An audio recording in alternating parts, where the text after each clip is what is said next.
All right, you guys, we have Tropical Storm Bertha that formed last night over the Gulf, and you could tell right now that it is pretty asymmetrical. It's struggling with some wind shear, so really, even though the center is right here, the majority of the activity is towards the south of the center and not as much towards the north. Already, we're seeing outer bands since last night moving onshore. Here is the track. We're mostly expecting it to move towards the west here. It does have a slightly more southerly track versus what we were seeing yesterday. And it could land onshore, making landfall in portions of southeastern Louisiana as a tropical storm potentially with 50-mile-per-hour winds. And then after that, heading towards Texas, but most models are hinting towards this actually falling apart by the time that it even reaches the Lone Star State.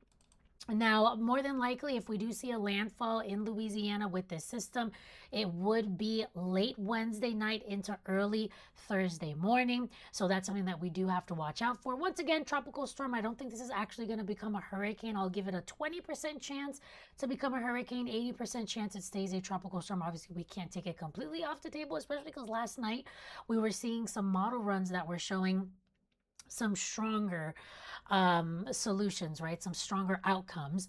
But yeah, either way, because this is going to continue to bring us rain bands, because it's going to be moving kind of slowly throughout the day today into tomorrow, the main risk that I'm expecting is really from flash flooding more than anything. Another thing too, we do have that risk of seeing some storm surge, I should say, particularly between the mouth of the Mississippi River in southeastern Louisiana into the Alabama-Florida border. So that would include the I should say, the Alabama coastline and the Mississippi coastline, as well as southeastern Louisiana, with 2 to 4 feet of storm surge in the worst case scenario.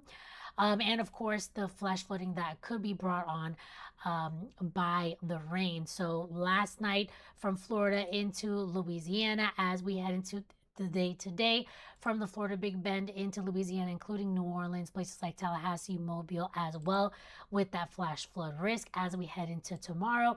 A stronger chance here in the yellow for southeastern Louisiana as the center of the system gets closer, but still not ruling out some flash flooding that may continue into the Florida Panhandle as well.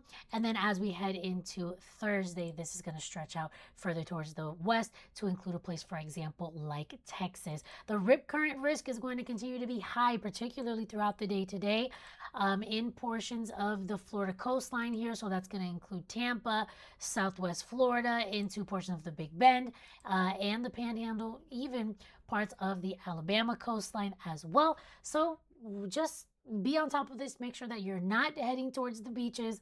This is very dangerous when it comes to that rip current risk because it's a risk that you can't actually see.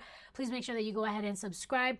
I forgot to introduce myself. My name is Jessica Fernandez. I'm a meteorologist, master's degree in meteorology, and 8 years of experience on TV news. If you haven't subscribed, please make sure that you do. I will be posting these updates and, of course, going live. You guys can ask me questions as we move forward with Tropical Storm Bertha and, of course, throughout the rest of this hurricane season.